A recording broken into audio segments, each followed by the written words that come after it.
Az Ógyallai Csillagvizsgáló 2011 óta vesz részt az Unlocking the Universe projektben. A projekt célja, hogy összegyűjtse azt a kulturális örökséget, amely a csillagászathoz kapcsolódik a tudomány történetében.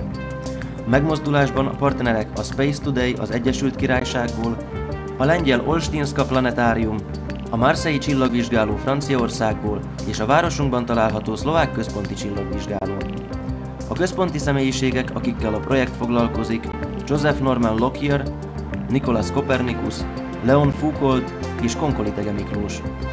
Október 2-a és 4-e között a felek által lefektetett szabályok értelmében workshopot rendeztek az Ógyallai Csillagvizsgálóban. A 3 napon át sok érdekes információ hangzott el a 4 személyiségről, akik a projektben prioritást élveznek. A programot a Geomágneses Obszervatóriumban és a Csillagdában tett túra is gazdagította.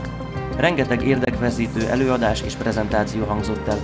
Köztük dr. Ivan Dorotovics előadása a Szlovák Központi Csillagvizsgáló megfigyelési programjairól, Jean-Pierre Sivan, a Marseille Obszervatórium egykori igazgatója a felfedezett ex-bolygókról, naprendszerünkön kívüli bolygókról beszélt, dr. Ladislav Hric pedig az asztrofizika történelméről mesélt. Karel Kudela mérnök a kozmikus sugárzások megfigyelésének módját ismertette a résztvevőkkel. A tudományos program mellett a workshop résztvevőire kulturális program is várt.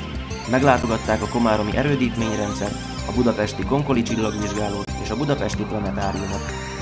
Az esemény nagyon jó visszhangot keltett, amelyről a workshop résztvevőitől kapott köszönőlevelek is tanúskodnak.